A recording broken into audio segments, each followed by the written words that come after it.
Naglilingkod sa lahat ng Pilipino. Aliw Broadcasting Corporation noon hanggang ngayon. 73 taon sa Dagupan. 89.3 DWIZ. Nagbabalita ng tama.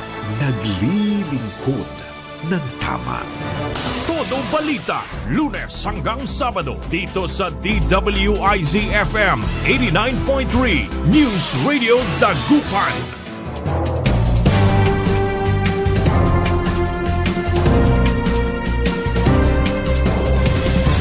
Good morning mga kaibigan. Naimbag na bigat, kanyayo amin na po. Araw ng Lunes, ngayon na ay March 9 at oras na ng ating programang Todo Balita at Komentaryo sa DWIZ Dagupan. Muli tayo ay magkakasama-sama hanggang alas 6 ng umaga. Inyong maririnig mga balita kaganapan sa lalawigan ng Pangasinan, sa ibang bahagi ng bansa at sa ibayong dagat. Ang inyong katoda balita, ako si Liway Manantan Iparagire. Ako naman si Susan Valdez daw. Sa technical kasama natin ka Aaron Richard Olanday. Sa ulo ng mga balita sa Balitang Nasyonal, klase sa public schools hindi sakop ng 4-day work week ayon sa DepEd. Todo Balita. 3 Pinoy naniktik dahil sa malaking sweldo at bonus. Todo Balita. Sandro Marcos pinasisilip kalagayan ng mga OFW sa Middle East. Todo Balita. 800 na tourist police ikakalat sa bansa. Todo Balita. Mas matindi kaysa noong 1973, presyo ng pagkain sisirit sa oil crisis. Todo Balita. Joint Monitoring Grievance Team binuo para sa indigenous people sa Palawan. Todo Balita. Sa ating balita sa ibayong dagat, mga kalyado sa Gulf na bulaga ng US-Israel attack versus Iran. Todo Balita. Sa balitang lokal na pamahalaan ng Dagupan nagbabala, babawian ng permit, mga gasolinahang mga abuso sa presyo ng langis. Todo Balita. Kandidata ng Bimali Pangasinan nasungkit corona bilang Miss 100 Islands 2026. Todo Balita.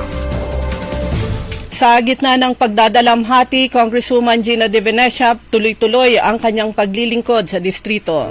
Todo Balita. Tupad profiling para sa mga magulang ng child laborers at PWDs isinagawa. Todo Balita. Sa balitang pampalakasan, kay Soto kailangan ng gilas ayon kay Coach Cone. Todo Balita. At ngayon sa detalye ng ating mga balita.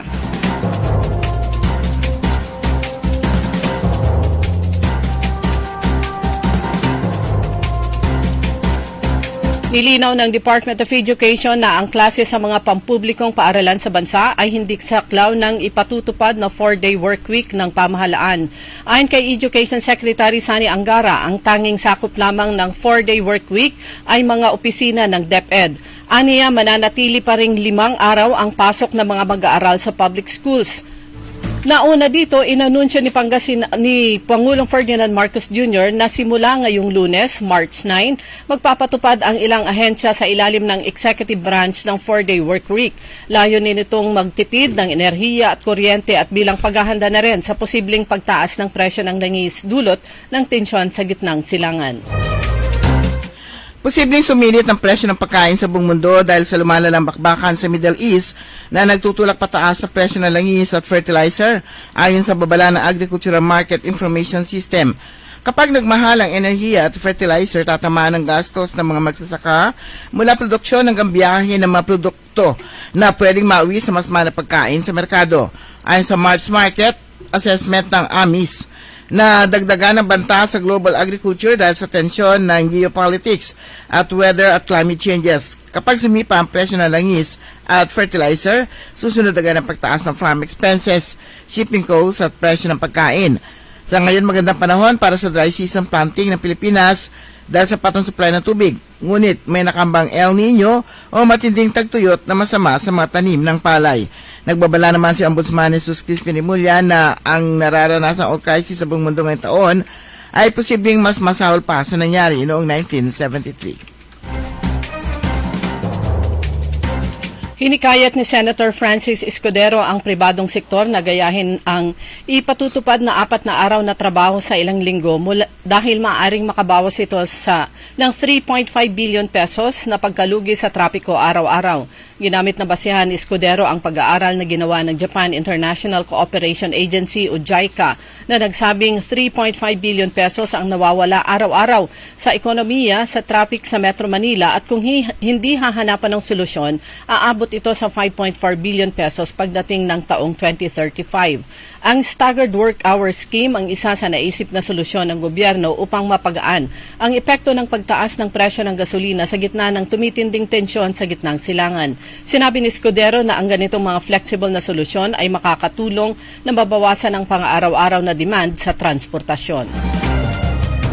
Tumulak na si Pangulong Ferdinand Bongbong Marcos Jr. patungo New York, USA para sa 2 araw na pagdalo sa special session ng United Nations General Assembly at 70th session ng Commission on the Status of Women.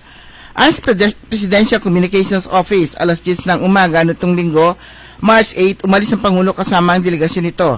Inaasahang magsasalita ang Presidente sa special session at magkakaroon ng pagkakataon para magpulong sila ni UN Secretary General Antonio Guterres upang talakayin ang mga kaganapan sa gitnang silangan. Simula sa buwan ng Abril, magpapakalat ng nasa 800 na tourist police ang Department of Interior and Local Government o DILG sa iba't ibang pangunahing destinasyon sa bansa. Ayon kay DILG Secretary John Vic Rimulya, ito'y upang mapaigting ang kampanya para sa kaligtasan at seguridad ng mga pasyalan, gayon din ng mga turista. Pasisimula ng hakbang na ito sa Bonifacio Global City, poblasyon sa Makati, Boracay, Siargao, Cebu, Bohol at Puerto Princesa. Ayon kay Rimulya, sa pamamagitan ng inisyatibang ito, mapapaigting ang police visibility sa mga high-traffic tourist areas, maibsan ang criminal activity at matitiyak ang mabilis na emergency response habang nagpapahusay ng isang ligtas at welcoming environment sa mga bisita at local businesses.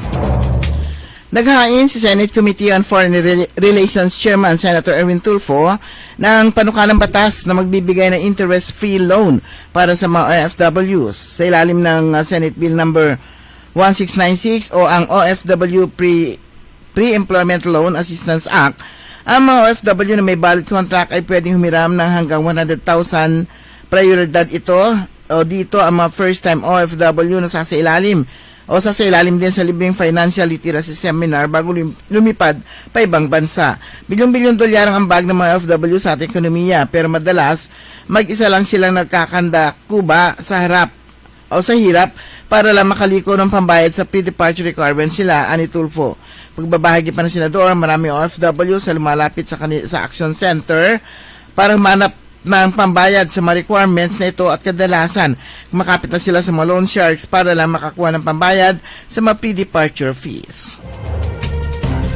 Inihayag ng Philippine Navy na ang naiulat na umano'y espionage activities o aktibidad ng paniniktik ng 3 Pinoy para sa China ay purely financial na may kinalaman sa malaking sweldo at sa mga bonus mula sa kanilang Chinese handlers. Ayon kay Philippine Navy spokesperson for the West Philippine Sea, Rear Admiral Roy Vincent Trinidad, ang mga naturang espiya ay kumikita ng mula 4 hanggang 6 na digit na compensation para sa mga impormasyon at na ipinagkakaloob nila at tumatanggap din sila ng malalaking bonus. Sinabi ni Trinidad na ang pera ay ibinibigay sa mga sinasabing espiya sa pamamagitan ng digital wallets o food couriers. Ayon kay Trinidad, isa sa mga espiya mula 2023 hanggang 2025 ang nagsabi na ito ang kanilang motibasyon.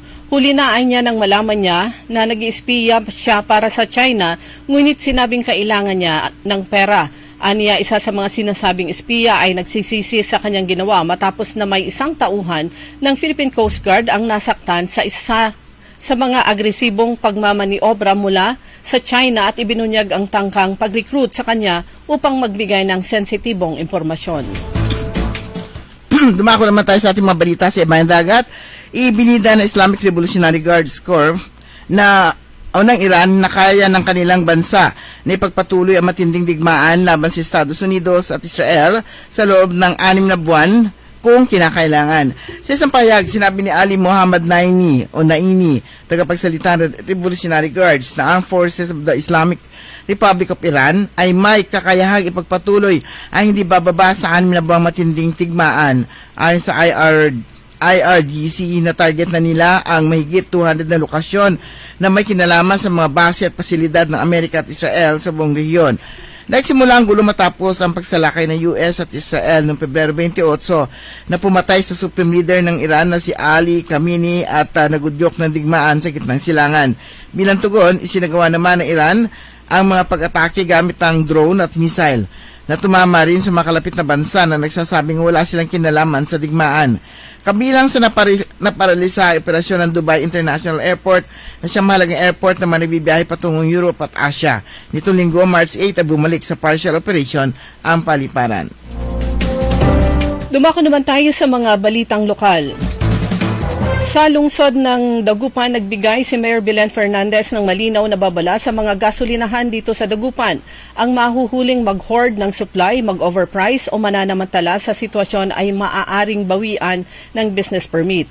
Sa ilalim ng Section 455 ng Local Government Code, sinabi nito na tungkulin ng alkalde bilang na ipatupad ang mga batas at ordinansa sa lungsod, pangasiwaan ang mga negosyo sa pamamagitan ng permits, licensing at tiyakin ang kaayusan at kapakanan ng publiko. Sinabi nito kung ang isang gasolinahan ay may hoard na fuel, magtaas ng presyo ng gasolina sa panahon ng krisis o lumabag sa mga kondisyon ng kanilang permit at sa mga ordinansa ng lungsod, may kapangyarihan ang mayor na kumilos laban dito kabilang ang pagbawi sa kanilang permit. Itinanghalang kinatawan ng Bimali, Pangasinan bilang Miss Hundred Islands 2026 sa katatapos na North Central Luzon Coronation Night noong gabi ng linggo ng gabi ng March 7, 2026. Kasama ni Georgina Rose de la Cruz ng Bimali na kinoronahan sina Miss Hundred Islands Tourism 2026 si Stephanie Ladignon ng Alcala, habang si April May Flores ng Alaminos ang nagwagi bilang Miss Hundred Islands Environment 2026.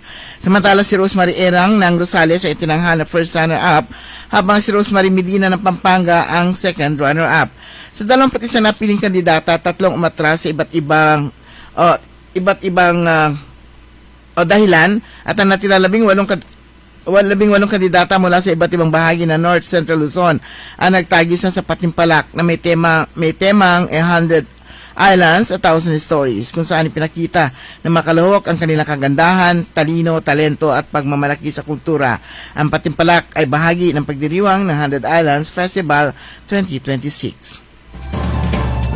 Sa gitna naman ng dalamhati, minabuti ni 4th District Congresswoman Manay Gina de Venecia na makiisa sa Barangay Night ng Mangaldan Town Fiesta. Sinabi nito na sigurado siya na ang pagganap niya sa tungkulin at pagdalo niya sa Barangay Night ay siya ring gusto ng inyong Tatay Joe. Mahal na mahal niya kayo sapagkat kayo ang kanyang tunay na first love, pahayag nito. Para kay Speaker Joe, dagdag niya, espesyal ang Mangaldan dahil dito pala nagmula ang pinakamalaking porsyento ng boto na ipinagkatiwala sa kanya tuwing halalan. Samantala, pinuri ni Manay Gina ang pamunuan ng Mangaldan sa pangunguna ni Mayor Bonafede Vera sa husay mag-ingat sa pananalapi ng bayan na siyang dahilan di umano kaya ang Mangaldan ay isa sa top 5 richest municipality sa buong Rehiyon 1. Dumalo rin sa selebrasyon si Governor Ramon Gigo III na nagpahayag ng patuloy nilang pagtutulungan ni Manay Gina upang maipagpatuloy at makompleto ang mga proyekto para sa Pangasinan 4th District. Sa kaugnay na balita, kumpletong dinaluhan ng mga pinakamataas na pinuno ng probinsya sa pangunguna ni na 4th District Congresswoman Gina de Venecia at Pangasinan Governor Ramon Gico III ang pagdiriwang ng Barangay Night alinsunod sa Mangaldan Town Fiesta ang Pindang Festival 2026 noong Sabado, March 7 sa Mangaldan Public Auditorium. Nagsilbing mapanauhing pandangal at tagapagsalita ang kongresista at ang gobernador sa nasabing pagtitipon ng mga konseho, kawani at volunteers ng 30 barangay sa bayan.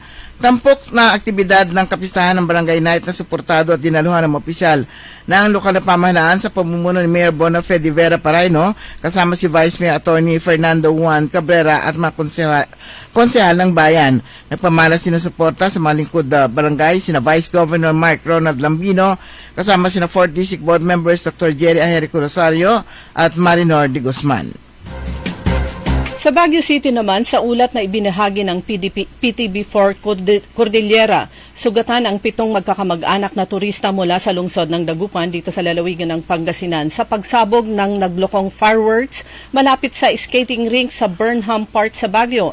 Bahagi ng pagtatapos ng Baguio Flower Festival o panagbinga ang ginanap ng firework display mag-aalas 8 ng gabi.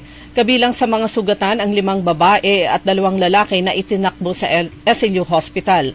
Nagtamo ang mga biktima ng first degree at second degree burn sa kanilang mukha at iba't ibang bahagi ng kanilang katawan.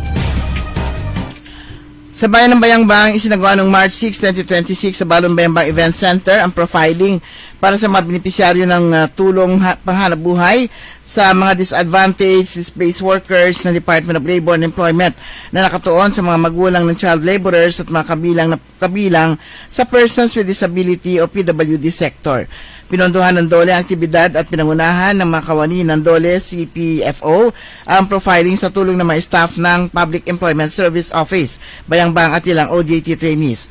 Ayon sa matagapag-ayos, ang listahan ng mga magulang ng child laborers ay batay sa survey na sinagawa ng DOLE kasama ang PESO staff. Kasama listahan ng PWD beneficiaries ay kinuha mula sa PWD Affairs Office records. Ipinapaalam naman ng lokal na pamahalaan ng Umingan sa kanilang mga kababayan na magkakaroon ng libreng pagsasagawa ng mobile PhilSys registration at ID correction para sa mga senior citizens. Ito ay parang mabigyan sila ng pagkakataon sa mga nakatatanda na makapagparehistro at makapag-ayos ng kanilang detalya sa PhilSys ID. Ang nasabing aktibidad ay gaganapin sa March 10 sa barangay ng Kalabasaan at sa March 11 naman sa Concepcion, Umingan. Para sa registration, kailangang magdala ng alinman sa mga sumusunod, birth certificate, marriage certificate para sa mga babaeng may asawa o anumang valid government ID o government-issued ID. Sa bayan ng Kalasyaw, tuloy-tuloy ang sinasagawang Standard First Aid o SFA and Basic Life Support o BLS training ng tanggapan ng Municipal Disaster Risk Reduction Office para sa manamamahala ng mga resort sa bayan ng Kalasyaw. Isa sa pinuntahan para sa aktibidad nitong Biyernes, ika-6 ng Marso, ay ang Winds Resort sa Sitio Alegria, Barangay Dinalawan. Ang aktibidad na ito ay naglalayong makapagbigay ng sapat na kalaman at kasanayan para sa maaga at epektibong pagtugon ng tiyak ang kandaan at kaligtasan sa namang uri ng emergencies. Formal nang inilunsad sa bayan ng Umingan ang Community-Based Education and Functional Literacy Program na tawiran pamanang kaalaman para sa magandang kinabukasan. Ito ay inilunsad nung Sabado. Ang tawiran ay programa ng First Spouses League of Pangasinan sa pamumuno ni Chairperson First Lady Maan Tuason Gico. Katuwang ang pamahalang panlalawigan Pangasinan Provincial Library, Pangasinan Social Welfare Development Office, Pangasinan Polytechnic College at ang grupong Chains. Layunin nito na maturuan ang mga out-of-school youth sa Pangasinan na makasulat at makabasa. Sa March 14 at 21, opisyal ding ilulunsad ang tawiran sa Lingayen at sa mga tarem. Dumako naman tayo sa ating mga balitang sports. Maaga magpapahinga ang tambalan ni Alexandra o Alex Yala ng Pinas at Iva Jovic ng Estados Unidos na pinagbabu ni Hailey Baptiste ng Amerika at Jillian Ostapenko ng Latvia sa 6-2, 6-2 sa 50th BNP Paribas Open sa Indian Wells Tennis Garden sa California nitong Sabado ng gabi. Kinakitaan ng pagkapagod ng 20 anyos Pinay netter at Globe Ambassador sa Katerno upang maaga maghabol sa laro kontra sa mas batak na makaribal sa main draw round at 32 o opening round women's doubles match. Kinontrol ni na Baptiste at Ostapenko ang labanan mula sa simula at kinailangan lang ang 1 oras para masigurang tagumpay sa straight sets. Ang pagkatalo ay nagtapos sa kampanya ni Jovic sa Indian Wells. Makarang una matalo sa singles linggo ng umaga kontra Camila Osorio ng Colombia. Pero tumanggap na Americans ng 110,000 US dollars o 2.1 million 35 WTA ranking points sa singles sa doubles last 32 ng tig 9,775 US dollars o 570,010 points. mag-eat sila ni Yala sa 15-day event na kilala ring 5th Grand Slam na World Tennis. Yan ang kabuuan ng mga balita sa Todo Balita, ang inyong mga tagapagbalita. Ako si Liway Manantan, Iparagiren. Ako naman si Susan Valdez Siadaw, kantabay po natin sa technical side, si Richard Ulanday. Oras po natin, alas 5:26 ng umaga. Hoy mga suki, hanap nyo ba ay mga murang bilihin, malinis at sariwang pagkain sa pang-araw-araw at handaan tuwing may okasyon? May suggestion kami sa iyo. Tayo na sa Macador Market na kung saan inyong mabibili ang mga mura, sariwa, malinis at ligtas na bilihin tulad ng karne ng baboy at baka, manok, isda, gulay at iba-ibang sangkap sa pagkain. Matatagpuan din sa Macador Market ang dry goods, groceries, eateries at fruit section. Kaya ano pang hinihintay nyo? Gawing bongga ang handa mo everyday with Macador Market. Macador Market is open from 4 a.m. to 8 p.m. Visit us at Macador Market, Galvan Street at Zamora Street sa downtown, Dagupan City. Magandang araw po sa ating lahat, sa ating mga bisita. Inaanyayahan ko po kayo sa aming lungsod ng Alaminos para po mabisita at ma-experience ang ating mas pinagandang 100 Islands. Marami na pong pagbabago sa ating mga isla at sana makita namin kayo dito sa aming lungsod para po makapag-swimming, makapag-enjoy kasama ang inyong barkada at ang inyong pamilya. Tara na! Dito sa Alaminos City para sa ating 100 Islands. Ang patuloy na pagpapaganda sa 100 Islands National Park at lungsod ng Alaminos ay pinangungunahan ni Mayor Art Brian Celeste. Ladies and gentlemen, the new face of your favorite resto bar in Dagupan City. The original party place in town. The Music Warehouse Club Dagupan City. No need to go to Manila's top bars like Silo and BSK Club. Dagupan has it all. Fully air-conditioned with free entrance, free parking, and restrooms for all. Doors open at 7 p.m. Do well, live well, and dress really well. Find us at Paris Street, Barangay Pogo Chico. Contact us at 075-522-2617. Reserve your tables now. DWIZ Liway Manantan at Susan Yadaw. sa Todo Balita. Oras na po natin mga kaibigan, alas 5:28 ng umaga at nagpapatuloy po ang Todo Balita. Kasama niyo pa rin Liway Manantan, Iparagiren. At Susan Valdez Siadaw at welcome po. Welcome back sa akin. Pangalawang linggo na po ng buwan ng March at kahapon ng hapon nagparamdam ang nanggulat lang naman yung ulan. Biglang bumuhos ang malakas na ulan hanggang kahit sa Tondaligan, ganun din. Kahit dito sa amin, kumusta naman dyan sa inyo. Pero after that, Pero malamig kagabi. Malamig. Hindi ako nag-electric fan. March na ngayon. Dati-dati Oo. kapag ka March, hindi mo kakayanin yung sa mga walang aircon, electric fan lang talaga. Hindi mo So, kakayanin yung init. Pagkatapos ng ulan yun, diretso na ramdam ang malamig hanggang madaling araw. Ako rin, hindi na ako nag-electric fan kasi yung electric fan ko parang sabi ko, tumutunog lang to, walang hangin. Mag-overheat pa yun. Sabi ko, tapon mo na nga yan. Yung mga pilit na ayaw pakawalan ng mga lumang electric fan. Pero delikado po yun. Pero Lunes, mga kaibigan, regular session sa mga sangguniang panlalawigan, sangguniang panlungsod. Pero umpisa po ngayon, araw, March 9, yung direktiba ni President Bongbong Marcos na ang mga local government units sa mga government agencies ay magsagawa ng pamamaraan patungkol sa energy conservation. Ito nga yung 4-day work week. At marami na pong mga lokal na pamahalaan kahit dito sa lalawigan ng Pangasinan ang naglabas ang kanilang mga mayor ng executive order patungkol dito relative nga sa nasabing utos ng national government. Ayan. At anong kautusan para sa mga government offices? Government offices. Sa mga private offices, nasa kanila na yon kung yung susundin nilang kung paano naman sila makakatipid. Pero sa ito nga, yung Magic Group of Companies, matagal na po nilang in-implement itong 4-day in a week program. At yung nga, nagsisimula, naka-adjust na din naman na parang may dagdag na 2 hours a day para yung kulang na 2, 4, 6, 8. Yun. Para mapunan yung kulang na 8 hours sa pang-5 araw.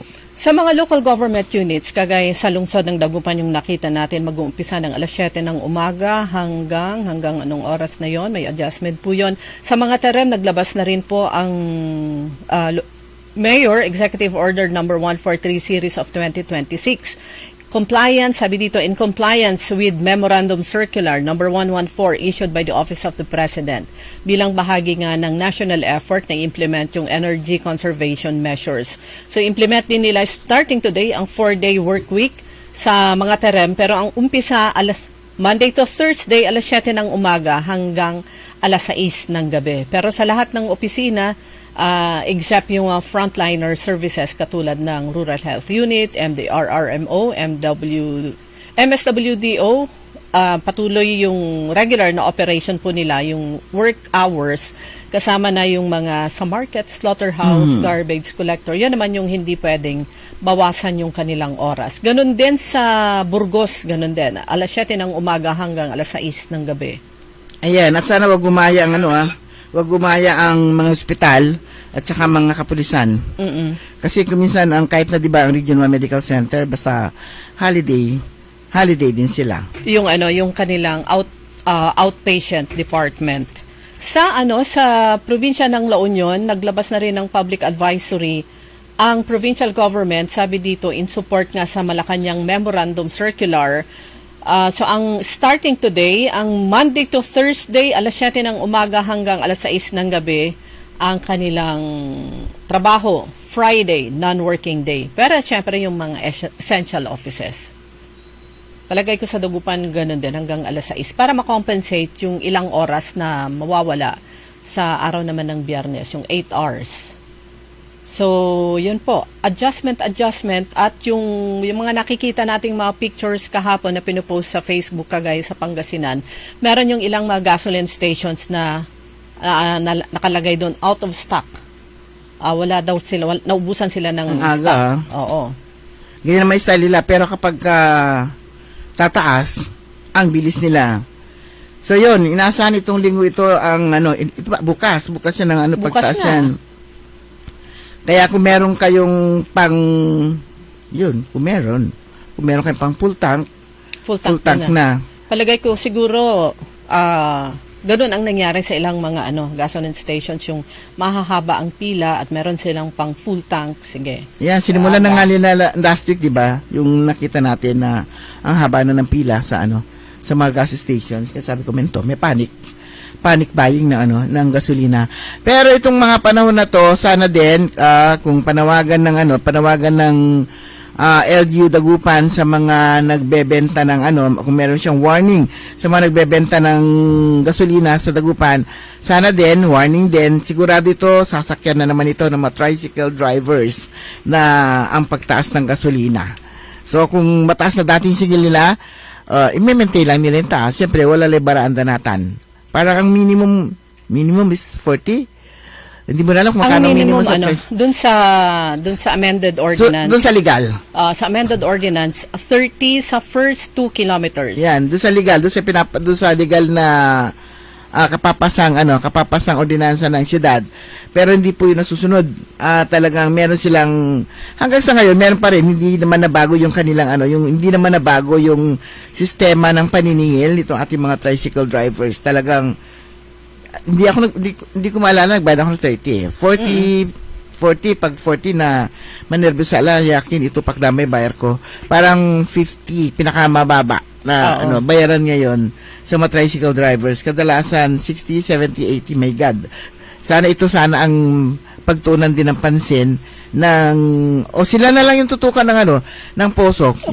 Yung Public Order and Safety Office, sana hindi lang yung traffic, hindi lang yung tutukan po nila. Kasi sila ang niyan, sa kanila magsusumbong eh. Yung mga jeepney drivers natin, isang konting-konting mali lang talaga hinuhuli ang mga yan. Ay, grabe. Kawawa sila. Samantalang sila talaga may sumusunod lang talaga rin sa presyo. Sumusunod din sila sa yung discount sa mga senior citizens at saka mga PWDs.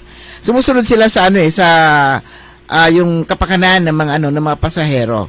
Konting mali lang, na ano sila, nahuhuli sila ng nagbabayad sila ng ano, whatever na violation na i-charge sa kanila. Pero yung mga tricycle, tuloy-tuloy sa hayahay ng paningin na mataas. Lalo na dito sa lungsod ng Dagupan, hindi na matukoy kung merong traffic ordinance, nakalagay doon kung saan yung mga loading unloading areas at kung gaano lang sila katagal pwedeng magstay. Kaya lang kung mapapansin nyo yung mga loading unloading areas, hindi sila makatabi ng maayos kasi yung ibang lugar meron yung mga nakapark na mga tricycle andun sa shoulder o kaya sa sidewalk o kaya may mga nakapark na mga sasakyan. Yun nga, sana yung tutukan ng Public Order and Safety Office ng Dagupan.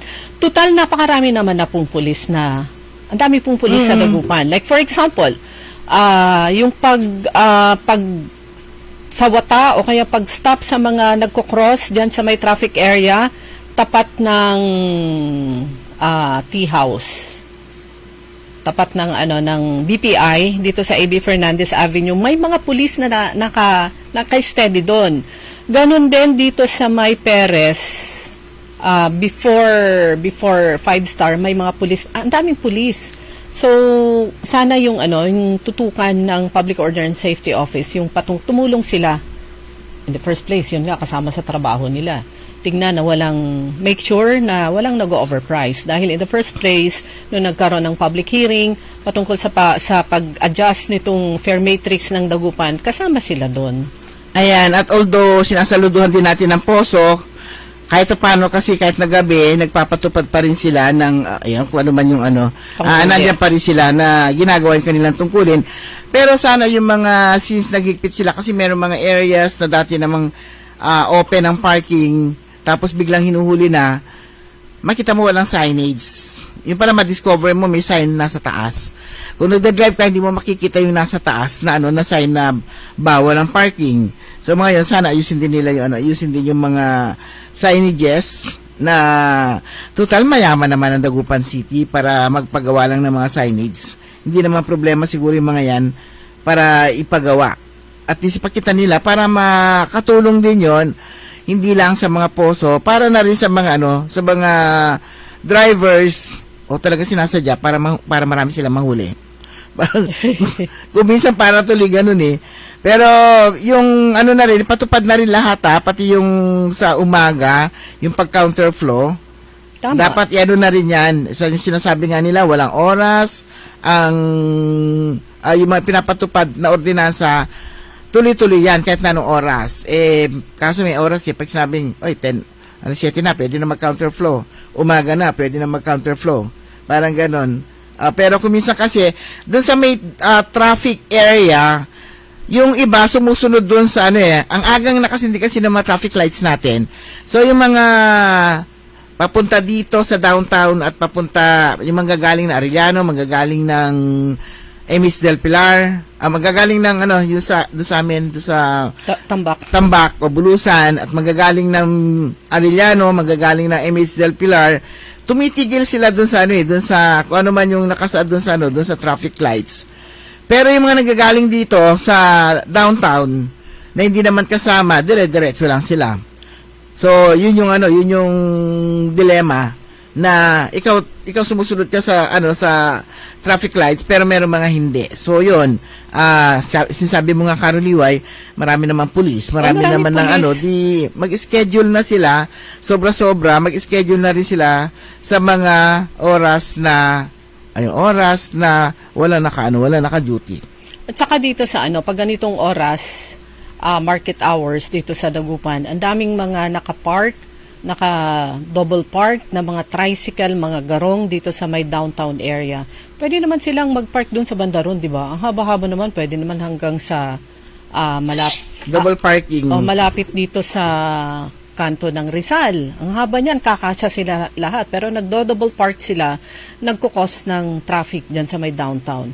Pero balikan lang po natin ang bayan ng Rosales. Napakaganda itong, actually, LGU Rosales yung unang nabasa ko ang anunsyo ng mayor sa kanilang Facebook page na babawiin yung business permit ng mga gasolinahan na mag-overprice. Kasi ang Department of Energy, naglabas sila ng listahan kung yung ceiling ng presyo. Dito sa Municipality of Rosales, sa pamamagitan ng kanilang mayor, si Mayor William Cesar, kahapon naglabas sila consolidated price list of different gasoline stations ng Rosales.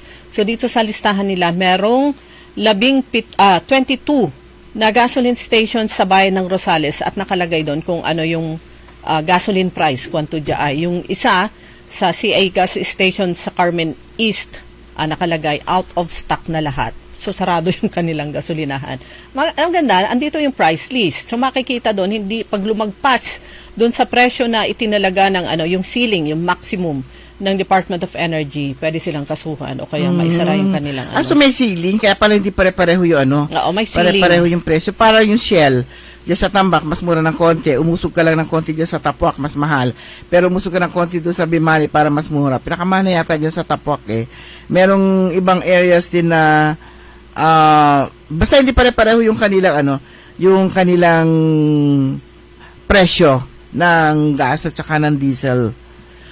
Pero sa Urdaneta, mas mura. Oo. Tapos papunta ng Tarlac, mas mura pa rin. Yun ang hindi mo maintindihan kasi parang palayo na sila doon sa depot kung saan na nanggagaling yung mga gas. Mas mura sa Tarlac at saka sa Urdaneta City. So dito yung abiso ng Department of Energy na kanilang inilabas. Ang pump prices mula March 6 hanggang 9, so far hanggang 9 ito, ay hindi lalagpas para sa gasoline RON 97-100. Ang presyo ay mula 53.70 to 76.50. So yung pinakasiling niya 76.50. Sa diesel naman 49 pesos hanggang 66.59 pesos. Sa diesel plus 56.80 hanggang 74.81. Yung ceiling hindi dapat lumampas doon. Kerosene 78.90 to 99.89. Ang sabi pa dito sa abiso ng Department of Energy, bawal ang unauthorized at unscheduled na price increase sa mga gasolinahan. So binabantayan po kayo. So yun po, bukas yung in-expect na lalong mas mataas na price increase. Ayan, kung sa mga LGUs nagpapatupad sila ng pagtitipid, siyempre, mas lalo na sa atin sa mga kabahayan. Abangan ninyo yung mga tips naman na ibibigay rin ng ating mga service providers, ng Sinpelco, ng Decorp, at kung ano pa man na dapat sundin. Kasi kung minsan, kapag electric fan, umalis ka, iiwanan mo na nakaswitch. Nakasaksak. Dapat rin tatanggalin pa rin kapag hindi na ginagamit. Hindi na yung plain na isasaksak lang. Lalo-lalo na ngayon, buwan po ng Marso, fires, tawag na doon? Fire Prevention Month. Fire Prevention Month, fire saving. Fire Prevention Month. So, yung kailangan ng mga pag-iingat po na gawin po natin ngayong pong buwan ng Marso, kasama na rin yan pagtutok natin sa lahat ng mga appliances natin at iba't iba pa. Lalong-lalo na, sabi mo kanina, Karoliway, yung mga medyo matagal na nagsisilbi. Nagsiservisyo mga kagamitan, i-check pa rin natin kasi baka mag-cause yun ng overheat. Mahirap na. Yun nga yung pagising ko, sabi ko bakit hindi maingay kasi nga luma na. Tapos ang ingay niya hindi naman umiikot pero parang may naamoy na ako. So yung mga retire na, yung mga ganun.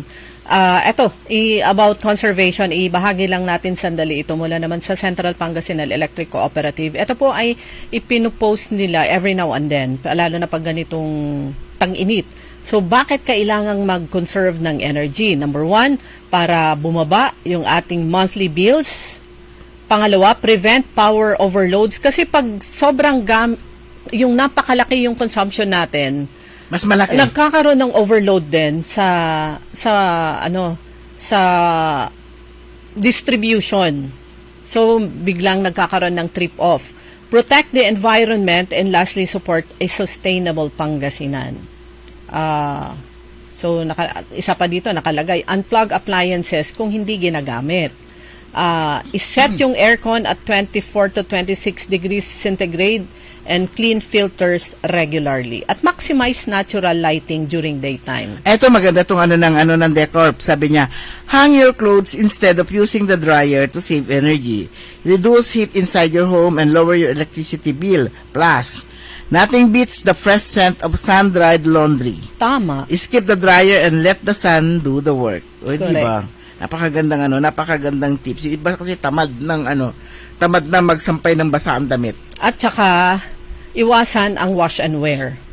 Kasi pag wash and wear, talagang ipapaikot niya yon para apuspus yung maong, pag hinangar niya, mabilis matuyo. Huwag mong ipunin.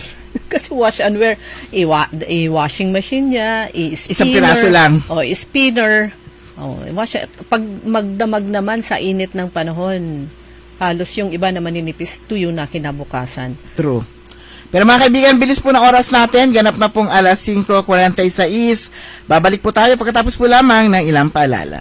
That time check was brought to you by ACS Manufacturing Corporation, ISO certified, world-class quality. That time check was brought to you by Bingo Plus. Bingo sa saya, plus sa panalo. Gaming is for 21 years old and above only. Game responsibly, keep it fun. Personal na binisita ni Governor Ramon Gico III ang pamilya ni Mary Ann de Vera sa Basista, Pangasinan upang ipabot ang pakikiramay ng lalawigan. Nasawi si Mary Ann sa Israel matapos tamaan ng bomba noong Sabado, Pebrero 28, ang gusaling kinaroroonan nila ng kanyang alaga dahil sa nagaganap na digmaan ngayon sa pagitan ng US at Israel at Iran. Kasabay ng pakikiramay at paghatid ng tulong pinansyal sa pamilya, tuloy-tuloy ang pakikipag-ugnayan ng lalawigan sa Department of Migrant Workers at OWA, maging kay Israel Ambassador to the Philippines sa Dana Kurz para maasikaso ng maaga ang pagpapawi sa mga labi ng biktima. Tiniyak ni Governor Ramon Gico ang kinakailangang suporta ng lalawigan para sa asawa ni Mary Ann na nasa Israel.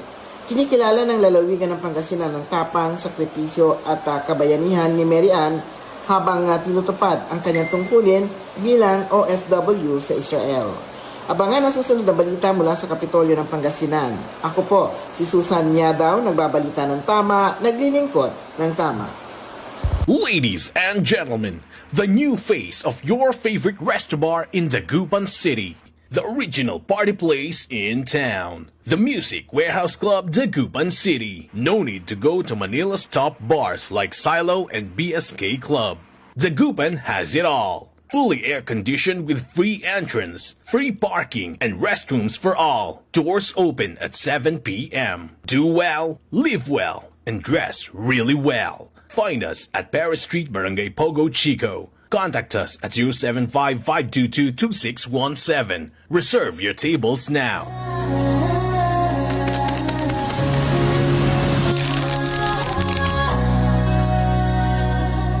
Hindi umuurong sa pagtulong, kawang gawa sa lahat sinusulong. PCSO, PCSO. Hindi umuurong sa pagtulong. PCSO, PCSO. High blood, salot, milyong-milyong katao na ang namamatay sanhi nito. Kaibigan, baka ikaw na ang susunod. Ni Mrs. Flor de Lisa Barbosa ti Rosario, Santiago City. Agtawenak ti 63. Manungatawon nga aglutluto ako tada karinderyak. Mariknak agpipikal ti imimak iso nga nangagak ti radyo dati agas nga pau di arko. Pinadas ko. Mayat ti epekto na. Duti food supplement nga napadpadasa kon awan ti epekto na. Dato'y pawdi arko, idi nagtumarak, manungal daw lang, han nga agpipikal ti imakon. Awisen kay nga mangpadas, tapno may katmat na gitarik-rik na inyo, saksakitin nyo. Kaya kaibigan, buhay mo'y ingatan. Mag-Aldrich Pau di Arco Herbal Capsule na para kalusugan mo ay garantisado. Kaya sabay natin paghandaan ang kinabukasan. Sa Fortune Life, maaasahan mo tapat ako sa aking pangako. Para sa compulsory insurance coverage for agency-hired migrant workers, Fortune Life Insurance. Securing your tomorrow today. Hoy mga suki, hanap nyo ba ay mga murang bilihin, malinis at sariwang pagkain sa pang-araw-araw at handaan tuwing may okasyon? May suggestion kami sa iyo. Tayo na sa Macador Market na kung saan inyong mabibili ang mga mura, sariwa, malinis at ligtas na bilihin tulad ng karne ng baboy at baka, manok, isda, gulay at iba-ibang sangkap sa pagkain. Matatagpuan din sa Macador Market ang dry goods, groceries, eateries at fruit section. Kaya ano pang hinihintay nyo? Gawing bongga ang handa mo everyday with Macador Market. Macador Market is open from 4 a.m. to 8 p.m. Visit us at Macador Market, Galvan Street at Zamora Street sa downtown Dagupan City. DWIZ. Liway Manantan At Susan Yadaw. sa Todo Balita. 9 na minuto bago mag-alas 6 ng umaga ang DWIC Dagupan at ang buong ALC Group of Companies kasama ang Ali Broadcasting Corporation. Kami po ay nagdadalamhati sa pagpanaw ng aming boss, si Sir Dominic Edgard Angeles Cabangon. Siya po ang chairman ng ALC Group of Companies at ng Ali Broadcasting Corporation. He joined our creator Sunday afternoon, kahapon, sa edad na 61. Batang-bata pa. 61 years old si Sir Edgard, na kilala o ang tawag po sa kanya ay Deac. Sir Deac. Dominic Edgard Angeles Cabangon. Kanina, akala ko kasi music yung sasakyan ko, akala ko walang program, mag-music nga dahil nga sa yung pala, may nakailam, inilipat lang yung na iba ng istasyon. Nilipat lang yung station ko. Good morning muna kina Sherin Deloro Cabinta. Si Sherin to yung kaibigan natin.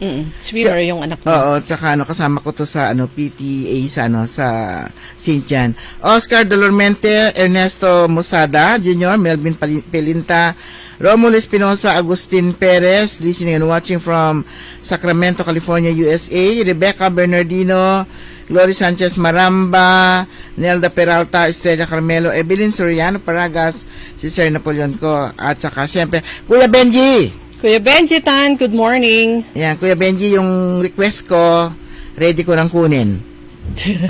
Ready na yung tatanggap. Pero matagal nang ready yung magbibigay. Tagal na siya ready, hindi ako naging ready. Ngayon ready na ako.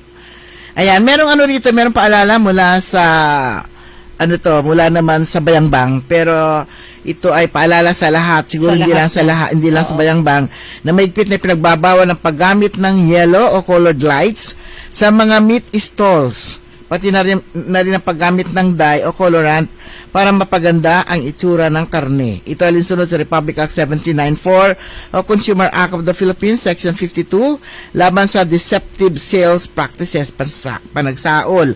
Ang sino mang lalabag ay maaaring patawan ng pagkansela ng kontrata o lease ng stall. Di ba kumisan meron kang parang... Oo, kasi pag ganung kulay, ang effect nun, pag tumama dun sa karne, parang ang ganda-ganda ng karne. Fresh na fresh. Oo. Tapos yung iba naman kinukulayan nila, wala ni dala to. O kaya papahiran nila ng dugo. Dugo, 'di ba? Meron namang binibentang dugo ng karne ng baboy. So wala ni dala to kunwari. Oo, fresh na fresh. Samantala, meron itong bawal po itong paggamit nga ng colorant at saka ibang substances katulad nga ng dugo at saka aswete or anyato. Ano yung anyato? Anyato yung Aswete yun Aswete rin yun? Oo. So, meron pong parusa yan sa mga lalabag. Maaaring makansila yung kontrata o yung pong lease o yung pag-upa po ninyo sa stall. And speaking about market, good morning kay Dr. Mike Maramba, ang city vet naman ng Dagupan na napakasipag. Maaga siyang umiikot sa mga palengke, sinisiguro na okay yung mga karneng binibenta diyan. Hindi lang karne ng baboy, ganun din yung ibang mga karne, even ng chicken. Tapos, napansin natin,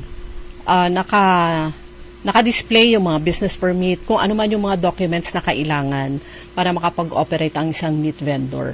Pero syempre, yung paalala din na hindi naman niya sakop yung paglilinis o yung kalinisan. Pero, sinisita rin niya yung mga vendors, pinapaalala na yung mga basura nila, ito yung kasama na dyan, yung mga plastic, yung pinagbalutan ng frozen meat, i-dispose nila ng maayos. Kasi kung pupunta po kayo sa Malimgas Market, Hindi yung pangalan ng palengke na Malimgas Market, kung titignan mo, bato-bato sa langit ang tatamaan, huwag magagalit. Aga Malimgas, may Malimgas eh. Marutak Market. Oo. Kasi ang ibig sabihin po ng Malimgas, Pangasinan word, ay malinis. So may mga areas doon na, ewan ko ba? Lalo na yung dyan sa meat, ay yung frozen meat. Kasi yung frozen meat nakakarga sa ano yan eh. Nakabalot sa plastic yung mga karne, tapos nakalagay sa sa mga karton, sa mga box. Para hindi nila na i-dispose ng maayos o kaya na itatabi ng maayos kaagad. So panatilihing malinis ang mga public market. Dito sa lalawigan ng Pangasinan, isa sa mga pinakamalinis na palengke, pinakamaayos sa Alaminos. Diba, Tintinunos, kahit sa wet market, given na yun na wet market, may mga isda, shellfishes, etc. Basa yung flooring, pero malinis. At saka, they make sure na walang naiimbak na tubig dun sa daanan ng mga tao. Yan naman yan isa sa mapupuri mo sa sa Alaminos City talaga alinis. Last Sabado. Nag-project tayo diyan sa Mangin. Si Kapitan Benedict Maramba. Kayabyab. Ayan, so siya yung nag-welcome welcome yung part niya doon sa program.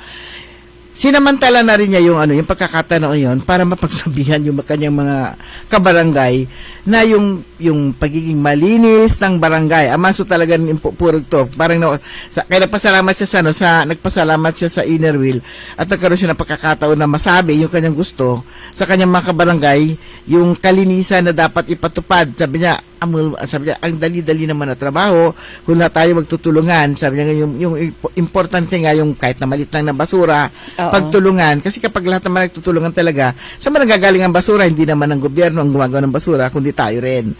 So kung tayo rin, alam natin kung anong dapat natin gawin sa mga basura, walang gaano masyadong kalat. At isa pa, yung panawagan na rin niya sa mga aso, yung mga nag-aalaga ng aso na pinababayaan na nila yung kanilang mga aso, na gumala, at yung iba nga meron na silang favorite na etsasan. Ang ganong tigawon to agumon man may makingaway batog no amalay ni etsasan to pawilon to laman na lugar. Ba't gano'n? Parang naging practice na nila, babalik-balikan na nila yon. Yan ang tawag nila doon, kunyari umihi doon sa isang lugar, minarkaan to lang may lugar. Kasi kung naglalakad yung aso, inaamoy-amoy niya. Maamoy niya kung saan siya nagbawas o kaya umihi. At doon yung binabalik-balikan niya. Although hindi naman siya doon umihi na nung pagkasilang niya. Kumbaga sa parang tama, siguro nakahanap siya ng kanyang comfort zone na tinatawag. Pero kay Kuya Benjetan, meron na siyang sagot kaagad. Sabi niya, dito, kanto, kung saan pipick upin. Madali lang yan, Kuya. Madali akong kausap. Okay, yung pagbati pa rin po natin sa lahat ng mga mamimili ngayon.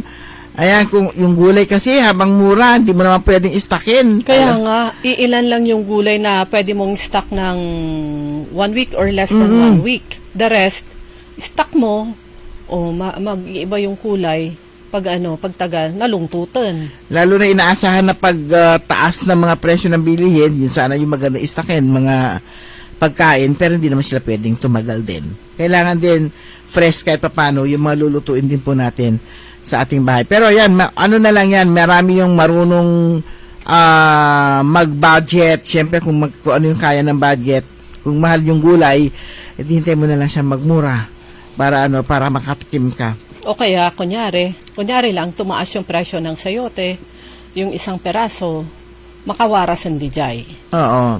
Sabawan mo. Kung tumaas yung presyo ng sayote, humarap ka ng kapareho niya, upo. Oo. Pero kung gusto mo talaga ng sayote, yun, sabawan mo ng konti. Para sa mga Ilocano, kasya yun. Kasi ang mga Ilocano mahilig sa nansabaw. Ulam.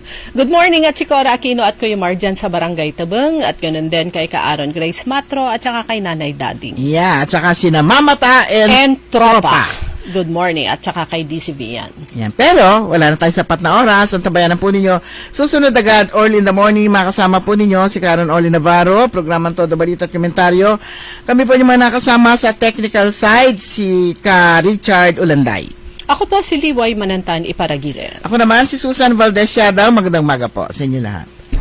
Sumainyo ang Todo Balita, Lunes hanggang Sabado, dito sa DWIZ-FM 89.3 News Radio Dagupan. Nagbabalita,